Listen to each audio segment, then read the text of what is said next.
Hello everyone, कैसे हैं आप सब। एक बार पुनः सी कोचिंग क्लासेस पर स्वागत है। उम्मीद करता हूं आप सब अच्छे होंगे, मस्त होंगे, बेहतर होंगे, आपकी पढ़ाई बेहतर चल रही होगी।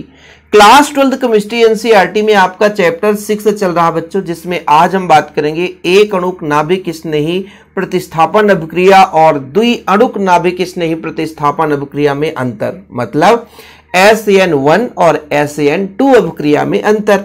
इसके पहले हमने बच्चों इस पर पूरा सेपरेट वीडियो प्रोवाइड किया था कि SN1 अभिक्रिया और SN2 अभिक्रिया होता क्या है। ये नाभिक स्नेही अभिक्रिया है बच्चों, कहने का मतलब नाभिक स्नेही प्रतिस्थापन अभिक्रिया। ये होता क्या है, देखिए हेलो एल्केन में बच्चों कार्बन के साथ हाइड्रोजन परमाणु जुड़ा होता है। बात को थोड़ा समझ लेना, चीजें क्लियर हो जाएगी बच्चों। कार्बन के साथ जो हाइड्रोजन परमाणु होता है वो ऋण विद्युतीय तत्व होता है। ज्यादा ऋण विद्युतता के कारण वो जो आबंध का युग्म इलेक्ट्रॉन होता है, मतलब कार्बन और हाइड्रोजन के परमाणु के बीच जो इलेक्ट्रॉनों के साझा से बंध बना हुआ है, तो कार्बन के इलेक्ट्रॉन को अपनी ओर खींच लेता है, मतलब इलेक्ट्रॉन युग्म को अपनी ओर खींचता है। भाई ऋण विद्युतता ज्यादा है, इलेक्ट्रॉन को आकर्षित करने की क्षमता ज्यादा है, तो जो हाइड्रोजन परमाणु है इलेक्ट्रॉन को अपनी ओर खींचता है, जिससे हाइड्रोजन परमाणु पर आंशिक ऋणावेश और कार्बन पर आंशिक धनावेश आता है, जिसके कारण कोई नाभिक स्नेही अभिकर्मक जाकर अटैक करता है तो हाइड्रोजन को हटा करके कार्बन के साथ जुड़ जाता है। ये नाभिक स्नेही प्रतिस्थापन अभिक्रिया कहला जाता है। कितना सिंपल है बच्चों। मैंने आपको क्या समझाया कि कार्बन है और आपका हाइड्रोजन परमाणु है। ये कार्बन है बच्चों, कार्बन के साथ जुड़ा हाइड्रोजन परमाणु। हाइड्रोजन परमाणु कार्बन से इलेक्ट्रॉन, जैसे मान लीजिए बंध बना है तो एक एक इलेक्ट्रॉन है, सहसंयोजी बंध बना है, तो इस इलेक्ट्रॉन युग्म को अपनी ओर आकर्षित करता है। तो जब इलेक्ट्रॉन ग्रहण कर लेगा तो इस पर आंशिक ऋण और इस पर आंशिक धन आ जाता है। अब बच्चों इनमें थोड़ा सा क्या हो गया है भाई, जब इलेक्ट्रॉन कोई जबरदस्ती झीक झपट लेगा तो यहां पे उतनी मित्रता नहीं रह गई है। अब कोई न्यूक्लियोफिलिक रिजेंट, मतलब नाभिक स्नेही अभिकर्मक आया तो भाई उसके पास इलेक्ट्रॉन है। कार्बन तो वैसे भी टूटा हुआ आदमी है, आता है, जैसे ही इसके पास कोई आया, दया दिखाया, तो कार्बन ने हाइड्रोजन परमाणु को मारा धक्का, तो हाइड्रोजन परमाणु बाहर हो गया और यहां पर नाभिक स्नेही अभिकर्मक जो है जुड़ गया। तो ये कहलाता बच्चों नाभिक स्नेही प्रतिस्थापन अभिक्रिया। मतलब हेलो एल्केन से कोई नाभिक स्नेही अभिकर्मक आता है, हाइड्रोजन परमाणु को हटाकर स्वयं जुड़ जाता है, ये नाभिक स्नेही अभिक्रिया कहलाता है, यानी नाभिक स्नेही प्रतिस्थापन अभिक्रिया। प्रतिस्थापन बार बार भूल जाता है। चलिए अब इसका एक अणुक SN1 अभिक्रिया का नाम एक अणुक नाभिक स्नेही प्रतिस्थापन अभिक्रिया है, और SN2 का मतलब बच्चों द्वि अणुक। ऐसा क्यों? क्योंकि बच्चों जब SN1 अभिक्रिया होती है, दो पदों में भले होती है, लेकिन पहले एक ही अणु भाग लेता है, इसलिए इसे एक अणुक या SN1 अभिक्रिया कहते हैं। भले ही दो पद में भाग लेता है बच्चों, लेकिन जब अभिक्रिया संपन्न यानी शुरुआत होती है तो केवल एक अणु ही भाग लेते हैं। और जैसे मैं बात कर रहा हूं बच्चों हेलो एल्केन की, तो ये आपका RX हेलो एल्केन है बच्चों। पहला स्टेप यही होता है कि R पॉजिटिव कार्बोकेट आयन, और बच्चों यहां पर हाइड्रोजन परमाणु ऋण आयन में बदल जाता है। तो ये जो पहला पद होता है ये बच्चों कार्बोकेट आयन और N आयन में बदलता है। तो ये जो पहला पद है इसमें एक ही अणु भाग लेता है बच्चों, इसलिए आपका एक अणुक अभिक्रिया है। क्या है बच्चों? एक अणुक अभिक्रिया है।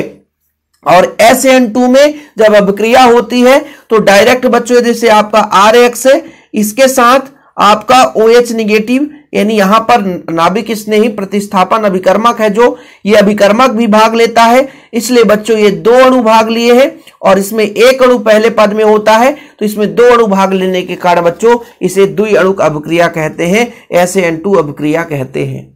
चीजें क्लियर है ना बच्चों?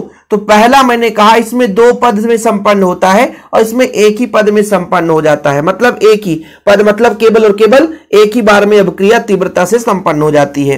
दो पद में कैसे संपन्न होता है बच्चों? पहले पद में क्या होता है कि ये आपका कार्बोकेटायन और N आयन बनता है। दूसरे पद में जो आपका ये जो कार्बोकेटायन R पॉजिटिव है, ये किसी नाभिक स्नेही अभिकर्मक से क्रिया करके आपका उत्पाद बना देता है ये।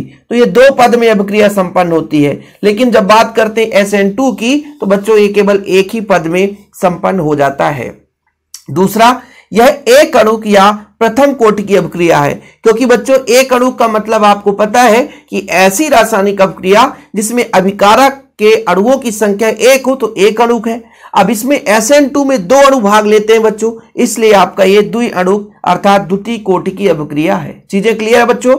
इसमें कार्बोनियम आयन बनता है, R पॉजिटिव आयन में बताया ना, एल्किल हैलाइड है, हैलो एल्केन है, पहले ये टूटता है आयन में बदलता है, इसलिए बोला जाता है SN1 में पहले कार्बोनियम में आयन में बदलता है बच्चों, जबकि इसमें आयन नहीं बदलता। अब पहले आयन बनता है और न्यूक्लियोफिलिक जो रिजेंट है यानी नाभिक स्नेही अभिकर्मक है वो जाकर के बच्चों डायरेक्ट क्रिया करता है। लेकिन SN2 में नहीं होता है। SN2 में डायरेक्ट 2 अणु भाग लेते हैं यानी नाभिक स्नेही अभिकर्मक, और बच्चों जो आपने हैलोएल्केन लिया है बस एक छोटा सा संक्रमण अवस्था बनता है। तो SN2 में संक्रमण अवस्था बनता है, जबकि SN1 में संक्रमण अवस्था नहीं बनता। संक्रमण अवस्था कैसे बनता है मैं यहां पे आपको थोड़ा सा समझा देता हूं बच्चों। जैसे आपके पास है एल्किल हैलाइड बच्चों, कुछ भी एल्किल हैलाइड है, RX है, ठीक है, RX है बच्चों, ठीक है, और यहां पर OH निगेटिव आयन आया तो ये मध्य में एक संक्रमण अवस्था बनाता है। जैसे मान लीजिए OH भी जोड़ देते हैं, OH जोड़ दिए बच्चों, और इसके साथ आपका है R और X है, इनमें दोनों में आंशिक ऋणावेश आता है बच्चों, तो ये आपका एक संक्रमण अवस्था बनाता है। और अगले स्टेप में जैसे ROH हो गया और X जो है वो त्याग देता है, तो इस तरीके से ये संक्रमण अवस्था बीच में बनता है।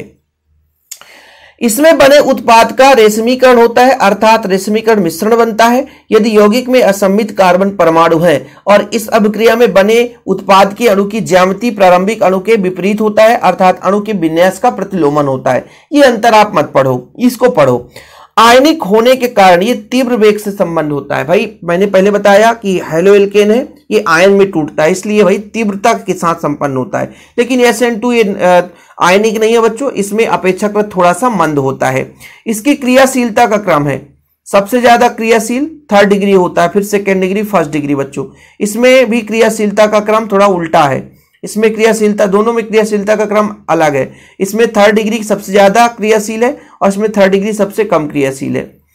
इसकी गति विलायक के व्यवहार से अधिक प्रभावित होता है, ठीक है, और विलायक की प्रकृति पर बहुत कम आश्रित रहती है। मतलब SN2 अभिक्रिया विलायक की प्रकृति पर उतना निर्भर नहीं करता, लेकिन बच्चों SN1 जो अभिक्रिया है वो विलायक की प्रकृति पर निर्भर करता है। वेरी वेरी इंपॉर्टेंट है बच्चों, मैंने समझा दिया है। लेकिन यदि आप पार्ट 1 देखे होंगे, SN1 और SN2 अभिक्रिया यदि आपने देखा है तो ये आसानी से आपको समझ में आ जाएगा, और अंतर तैयार कर ही लेना, किसी भी दम पे छोड़ना नहीं है, क्योंकि बच्चों अभिक्रिया क्वेश्चन में कई बार पूछा गया, अंतर भी कई बार पूछा गया है, तो आप लोग बिल्कुल पढ़ के ही जाना। और वीडियो पसंद आए तो लाइक करके शेयर जरूर कर देना बच्चों। ऐसी वीडियो पाने के लिए चैनल को सब्सक्राइब कर ले। फिलहाल अभी के लिए इतना ही। जय हिंद, वंदे मातरम।